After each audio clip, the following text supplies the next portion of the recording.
Today, let's talk about reverse dieting. What does it mean? How do you go about it? And most importantly, is it effective?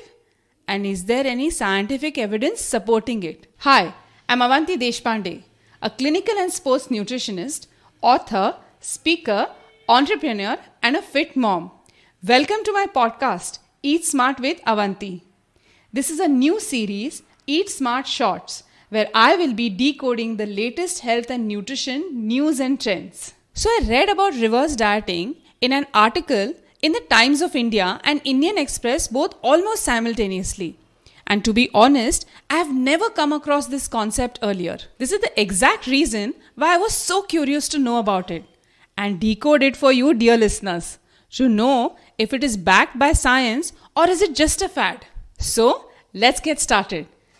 As I was reading the literature, looks like it's not a real novel concept, but is followed by the bodybuilding community and recently popularized by Dr. Layne Norton, who is a PhD in nutrition science. Bodybuilders usually follow very low calorie diet just before the show to get very low levels of fat, and the body adapts to this and lowers the metabolism. But after the goal is achieved, if they suddenly start increasing calories, they will start accumulating the fat, as a long-term restrictive diet has been associated with changes in hormones like leptin, ghrelin and insulin, which may result in changes in the metabolic rate, and ultimately there will be weight fluctuations and difficulty losing weight or even maintaining it. So, a smart bodybuilder will increase the calories slowly and steadily over a period of time.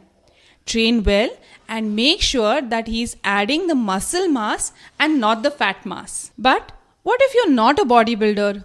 Can you still follow reverse dieting? Frankly speaking, I have been using reverse dieting in my practice but not coining it as reverse dieting. Reverse dieting is used in 3 different scenarios in my practice. Scenario 1. Reverse dieting is a great way to overcome the weight loss plateau. Usually, when a client of mine is on a calorie-restricted diet, along with workouts, we see a great fat loss initially, as there is a sudden change in diet and the person has started getting more active. But there comes a time when the weight loss process slows down as the metabolism is getting affected. At such times, I would include reverse dieting, but I do it a little bit differently. Instead of decreasing the overall calories, we change the food groups. So I start keeping the protein on the higher side, moderate on the good fats, and low on the carbs. By doing this, I am still incrementally increasing the calories, but the protein has a thermogenic effect on the body, and so there is an added advantage of fat burning and muscle gain. Now the second scenario, maintenance of the lost weight. A mistake which people commonly make is being on a yo-yo diet, meaning there is a calorie restriction done in order to lose weight. But once the goal is achieved, suddenly they stop restricting the calories and go back to eating the earlier way. Now, when you're doing this, the extra calories get converted into fat, unfortunately. But just in case you wish to maintain weight, you can go ahead and start incrementally increasing the calories. This is exactly how we go about in our clinic, where after the goal is achieved, we ask the client to visit us every month to track the progress. And we do this for the next 6 months after the weight loss goal is achieved. This is the third scenario in the clinic that we use reverse dieting. When you want to get a ripped body. Often bodybuilders and gym enthusiasts who visit the clinic want a low body fat percentage and a ripped body. Too much of calorie restriction creates a negative impact on the performance. So we follow reverse dieting for a short period of time.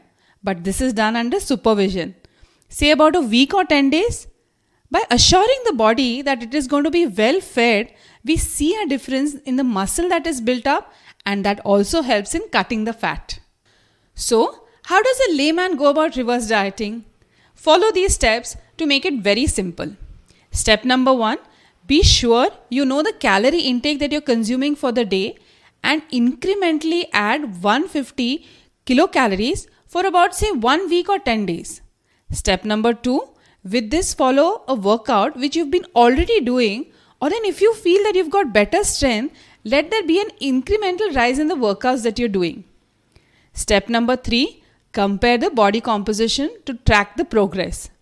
And final step number 4, if you see positive results, you could incrementally rise the calories, say to about 150 calories or so, and keep tracking the progress similarly. So what is my verdict on reverse dieting? Is it just a fad, or is there some science-based evidence to support it? I did not find any research articles that speak explicitly about the term reverse dieting. But nonetheless, there are articles that talk about metabolic adaptation to lose weight, and it might be having an overlapping ideology. But there are a few videos that I came across where people have experimented with reverse dieting and they have their own version and how they did it. So, if your weight has plateaued, or then you're looking for getting that ripped body, or then if you want to maintain the weight that you have lost already, I'm sure you can try out reverse dieting, but make sure that you're doing it under an expert supervision. Hope you enjoyed today's episode. I will see you soon with yet another Eat Smart Shorts, where I will be decoding yet another nutrition or a hair trend and the latest news that is floating in the market. Have you subscribed to the podcast yet? If not, now is the time to do it. I will see you soon next week. Till then, stay safe, stay healthy.